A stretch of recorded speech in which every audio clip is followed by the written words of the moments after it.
Hello दोस्तों, जय Jinendra, good morning, स्वागत, वेलकम, अभिनंदन। मैं आशीष जैन आपका युवा पीढ़ी क्लासेस के ऑनलाइन प्लेटफॉर्म में स्वागत करता हूँ। मैं आशीष जैन आपको यहाँ इंग्लिश ग्रामर सिखाने के लिए आया हुआ हूँ। यहाँ आप मुझसे इंग्लिश ग्रामर की बारीकियों को सीखेंगे और बारीकियों से बढ़ते हुए हम एक हाई लेवल तक की ग्रामर को कवर कर लेंगे। तो ग्रामर में सबसे पहले मैं आपको ट्रांसलेशन सिखाऊंगा। ट्रांसलेशन मीन्स अनुवाद, किसी एक भाषा का दूसरी भाषा में अनुवाद करना, समझना, बोलना, वही ट्रांसलेशन है। अगर आपका डाउट ये बनता है कि भाई ट्रांसलेशन नाम का कोई भी टॉपिक आपने नहीं सुना अभी तक ग्रामर के अंदर या पढ़ा नहीं है, तो आपको ये जानकर थोड़ा शौक लगेगा कि ट्रांसलेशन कोई टॉपिक अलग से नहीं आया ग्रामर के अंदर। ट्रांसलेशन टेंस का ही एक टॉपिक है। ये टेंस का टॉपिक नहीं तो आप ये समझ सकते हो कि ये टेंस के अंतर्गत ही आने वाली कोई चीज़ें हैं जो ट्रांसलेशन का नाम दे दिया गया है। ट्रांसलेशन कोई स्पेशल चीज़ नहीं, बल्कि हमें टेंस को समझने की एक कला सिखाती है। मतलब काफ़ी लोगों की मानना ये होता है कि भाई इंग्लिश एक बहुत टफ सब्जेक्ट है, समझ में नहीं आता, हमारे तो दिमाग में ही नहीं घुसता इंग्लिश, तो हम सीखें कैसे। और हमारे दिमाग में नहीं घुसता, हमको समझ में भी नहीं आती इंग्लिश, तो भाई इंग्लिश फालतू सब्जेक्ट है और कुछ नहीं है। तो क्वालिफाइंग नेचर के हिसाब से 33 नंबर 35 नंबर लेके आ जाओ, वही काफ़ी है। और ऐसा केवल हिंदी मीडियम स्टूडेंट के लिए नहीं है, इंग्लिश मीडियम स्टूडेंट भी यही सोचते हैं। ठीक है, अब मतलब 100 में से 10 अच्छे स्टूडेंट होते हैं तो उनको कोई फ़र्क नहीं पड़ता कि इंग्लिश कैसी है, लेकिन जो डल स्टूडेंट हैं, बिल्कुल ही वीक हैं, उनको ऐसा लगता है। तो वो लोग भी बस क्वालिफाइंग नीचे अपना काम करते हैं, 33 नंबर 35 नंबर लाते हैं और आगे बढ़ जाते हैं। ठीक है, तो ऐसा कुछ इंग्लिश को माना जाता है कि इंग्लिश एक आफत है। ठीक है, अब इस आफत को आसान कैसे बनाना है वो मैं आपको सिखाऊंगा। मतलब आसान बनाने से मतलब है कि आप इंग्लिश को इस तरीके से, इस कदर से देखोगे या सीखोगे कि आपको बड़ा मज़ा आने वाला है इंग्लिश को पढ़ने के बाद में। ट्रांसलेशन पढ़ने के बाद में तो और भी ज़्यादा मज़ा आने वाला है इंग्लिश में। ठीक है, तो सबसे पहली बात है कि ट्रांसलेशन कैसे है और क्यों है। तो टेंस नाम का टॉपिक आप जानते ही हैं, मतलब इंग्लिश ग्रामर का हॉटेस्ट टॉपिक है टेंस। उसी हॉटेस्ट टॉपिक के अंदर से निकलता है ट्रांसलेशन। मतलब आपने कभी भी समझा होगा या सीखा होगा इंग्लिश को, तो आपके टीचर सबसे पहले क्या करवाते हैं, आपको ग्रामर के अंदर सबसे पहले वो लोग टेंस समझाते हैं और टेंस नाम के टॉपिक में आपको सिखाते हैं ट्रांसलेट करना। ट्रांसलेट करना कैसे कि एक सेंटेंस हिंदी में दिया जाएगा, उसकी आप इंग्लिश बनाओ। या कई टीचर ऐसा भी करते हैं, जो अच्छे टीचर होते हैं, कि पहले वो इंग्लिश का सेंटेंस देते हैं, आप उसकी हिंदी बनाओ। ठीक है, तो अगर इन दोनों लेवल से इंग्लिश को सीखा जाए तो कुछ हद तक आप सीख सकते हो। लेकिन अगर आपने हिंदी से इंग्लिश बनाना सीखा है तो आप बिल्कुल भी इंग्लिश को जानते ही नहीं हो, ये समझ लो आप। जैसे टेंस की बात करते हैं, टेंस क्या है? टेंस नथिंग एल्स है, क्योंकि उसके अंदर टाइम और एक्शन ही सबसे ज़्यादा इंपॉर्टेंट है।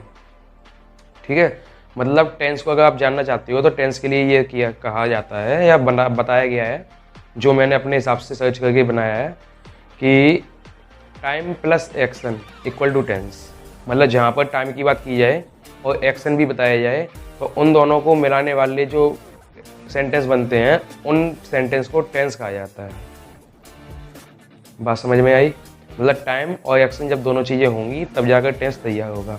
अगर इन दोनों चीज़ों की कमी में, इन दोनों में से कोई भी एक चीज़ कमी रह जाती है तो वो टेंस बमुश्किल तैयार हो पाएगा। तो टेंस क्या है? टाइम और एक्शन का मिश्रण है, कॉम्बिनेशन है। जब टाइम और एक्शन दोनों होंगे तब टेंस तैयार होगा, नहीं तो टेंस तैयार नहीं होगा। तो आप जो टेंस सीखते हो ना, कि हिंदी का सेंटेंस देखने को मिलेगा फिर इंग्लिश बनाओगे, या इंग्लिश का सेंटेंस देखने को मिलेगा फिर हिंदी बनाओगे, तो वो आप ट्रांसलेशन सीखते हो, ना कि टेंस। क्योंकि ट्रांसलेशन टेंस के लिए एक नींव के समान है। मतलब रूट कह सकते हो टेंस की। तो ट्रांसलेशन टेंस का रूट है, ट्रांसलेशन कोई टेंस नहीं है। अब अगर आप ट्रांसलेशन अच्छे से सीख जाते हो, समझने लगते हो या ट्रांसलेट करने लगते हो कई सेंटेंस को, या आपकी इंग्लिश की बुक को आप अपने हिसाब से समझ जाते हो हिंदी में या किसी भी भाषा में, तो आपने उसका ट्रांसलेट किया, ना कि आपने टेंस सीखे।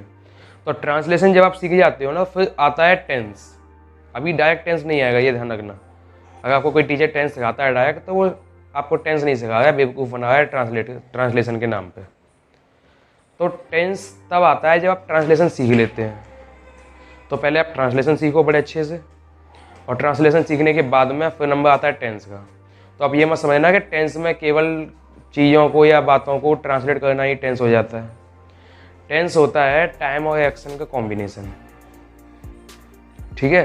तो जब भी आप ट्रांसलेशन सीख जाते हो तो उसके बाद आता है नंबर टेंस का, और टेंस में आप सीखते क्या है, टेंस के फंक्शंस को आप सीखते हैं, वहाँ पे उसकी इन्फॉर्मेशन को कलेक्ट करते हैं।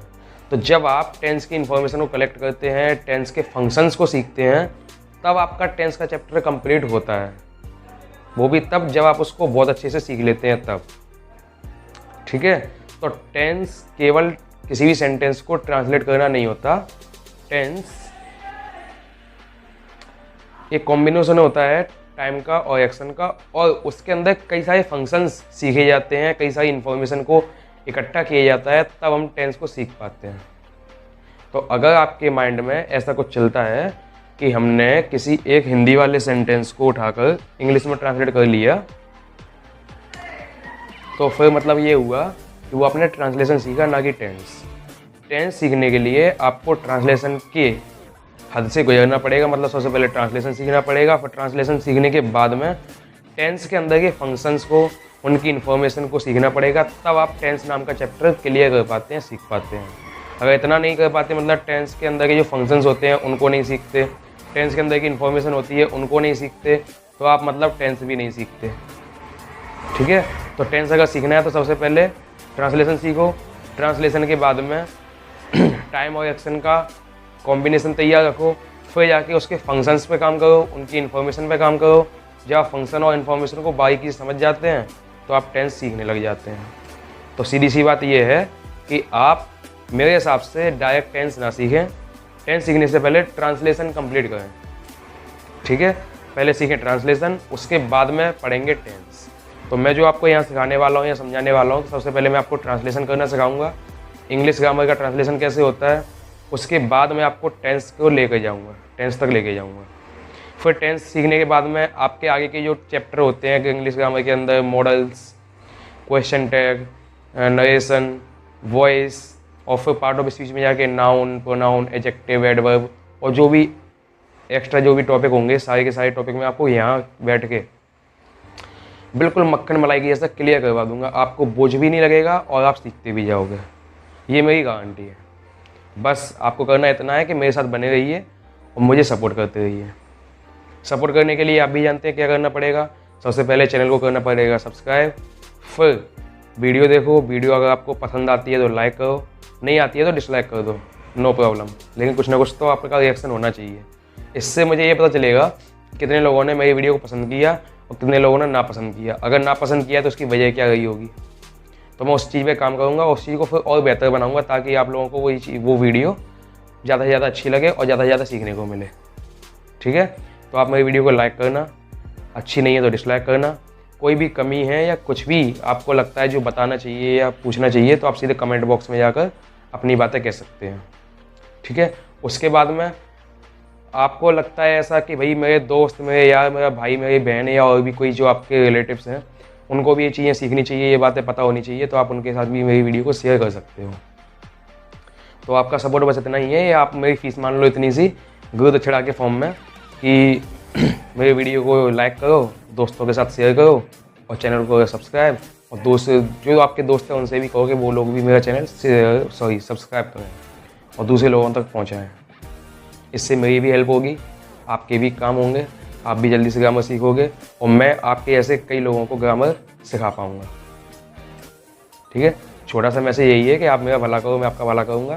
तो बात इतनी सी कि भाई वोट से बड़ा सपोर्ट होता है, तो मुझे वोट मिले ना मिले, लेकिन सपोर्ट आप लोगों का बना रहेगा तो मैं बहुत आगे जाऊँगा। और फिर आप बात ये समझो, मैं आशीष जैन युवा पीढ़ी क्लासेस का डायरेक्टर हूँ और मैं पहली बार ऑनलाइन प्लेटफॉर्म पर काम कर रहा हूँ कैमरे के सामने, आप लोगों को ग्रामर सिखा रहा हूँ।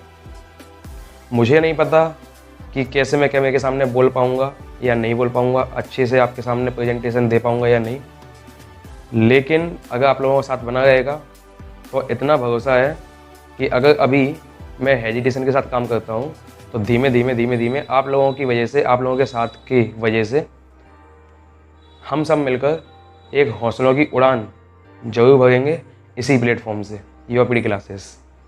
और आप भी मेरे काम की 100% तक तारीफ़ करेंगे, ये मेरा आपसे वादा है, क्योंकि मैं आपके लिए ऐसे बेहतर कॉन्सेप्ट लेकर आऊँगा जो आपने पहले कभी पढ़े या समझे नहीं होंगे, और मैं आपको बेहतरीन तरीके से उन चीज़ों के बारे में बताने वाला हूँ।